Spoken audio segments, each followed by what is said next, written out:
This is prickly pear. My dreadful neighbours throw pieces of prickly pear into our grounds, and we have to dig them out. This is prickly pear, now considered a possible new superfood. Need a pair of tweezers though, really, wouldn't you? You would. Have to dig this one out. Let's read about prickly pear. Reading here about the Nopales cactus on the BBC. Let's have a look. Nopales cactus might help with type 2 diabetes. Anyway, it's being talked about as a possible new superfood. A common ingredient in Mexican cuisine, the leaves, fruit and cladodes, that is, the flattened shoots rising from the stems of the plant of Nopales or prickly pear, can be eaten raw, cooked or made into juice or jam. Certainly the fruits are beautiful. The fruits are delicious, the most beautiful, exquisite fruit, so sweet and juicy.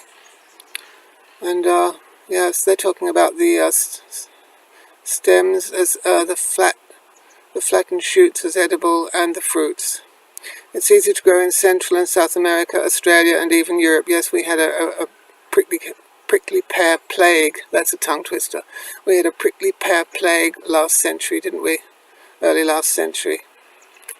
Some clinical studies suggest that fibre from cacti helps the body to excrete more of the fat we eat, but any weight loss benefits are yet to be proven. Other trials suggested it can reduce blood sugar levels in people with type 2 diabetes and may even lessen unpleasant hangover symptoms. Yes, from drinking too much mescaline, from drinking too much tequila, I suppose. Anyone wanting to cactus juice like Fred Flintstone, anyone wanting to try the prickly pear cactus might want to consider easing into it. Some people experience side effects like mild diarrhea, nausea and abdominal fullness. That would be bloating, wouldn't it? That's like people who eat too much aloe vera. People who eat too much raw aloe vera can have diarrhea. Pear 2 comments. Some interesting health claims. It is important to note these are unproven currently, and there are side effects. I can see this sadly becoming a new health craze. Well, down here, look. There's a prickly pear. It's got to be dug out. There's another one grown from a piece that either my dreadful neighbours have dropped or the birds have dropped. Birds eat them, you know. But this is a prickly pear. And it's a weed, considered a noxious weed in Australia. This one's got to be dug out. They're always coming up all over the place. Our nasty neighbours throw pieces of cactus into our grounds.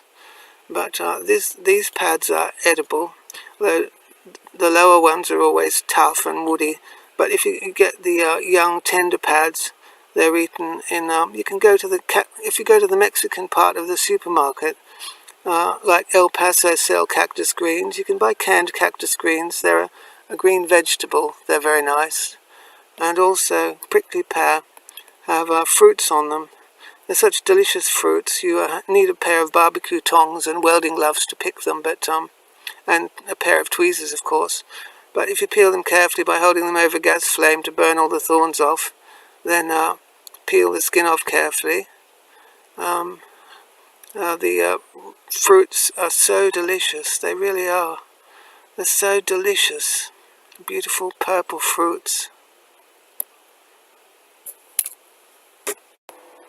So, these prickly pears were introduced into Australia to make red dye.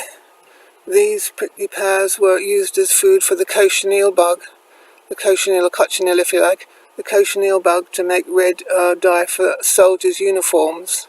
That's why they were introduced into Australia. The little cochineal bug yields a red dye. Not very vegan, is it? Cochineal. But these young tips are the softer ones and can be used as a green vegetable. The cacti themselves have a beautiful large, these ones have a beautiful large yellow flower the size of a hibiscus. Beautiful, gorgeous flower. I think they only last a day each. Beautiful flower, attracts lots of bees. Beautiful cactus flower, very drought resistant. These aren't in fruit. Next time they're in fruit are the ones around the region, around the countryside here. I'll take some pictures of the ones in fruit and show you how to cut one open. and eat them. They're so delicious. Of course, you don't want to get a thorn stuck in your mouth or your throat, so you've got to be very careful. Even when you use these cactus pads as food, you've got to burn all those dreadful thorns off first. Hold them over a gas flame or a gas torch, and then sear all the thorns off. Then peel them carefully, then wash them, then dry them and pat them dry, then hold them up to the light to make sure there are no tiny thorns still left. Nice green vegetable. The tough ones, these bigger ones are too tough and woody. The further you go down, the woodier they get. But the higher up you go, the little small ones are much more tender. How do I turn this thing off?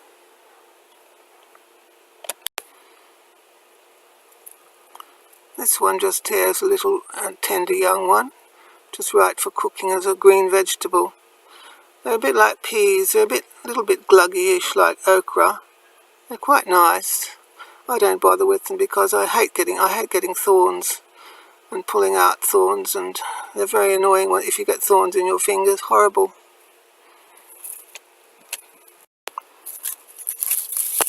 Here's a little wee one. That would make a nice vegetable, wouldn't it? That would be very tender. A bird must have dropped this. It's amazing. I've looked in the bird bath and I've seen, when the fruit are out, I've seen bits of purple fruit in the bird bath that have gone right through a currawong's. A currawong has swallowed eaten the fruits, and it's come out the other end of a currawong, and you can see bits of purple fruit in the bird bath. So somehow all these thorns can go through a currawong's gizzards without hurting the currawong. But this will have to be dug out. There's another little piece dropped by a bird or by a neighbour who's tossed pieces over our fence. People don't like them, so they try and get rid of them. I can see that this one has been nibbled a little bit unsuccessfully by kangaroos or wallabies. They just nibble it to see what it's like, then leave it alone.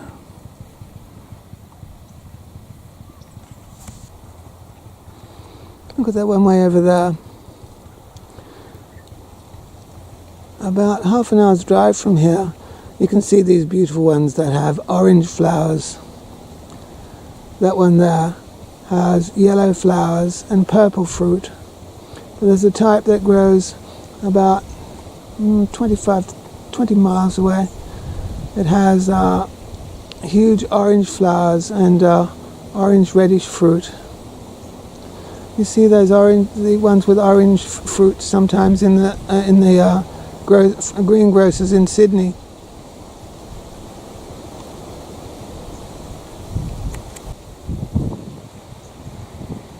They certainly grow wild around the countryside, don't they? The seeds are dropped by birds.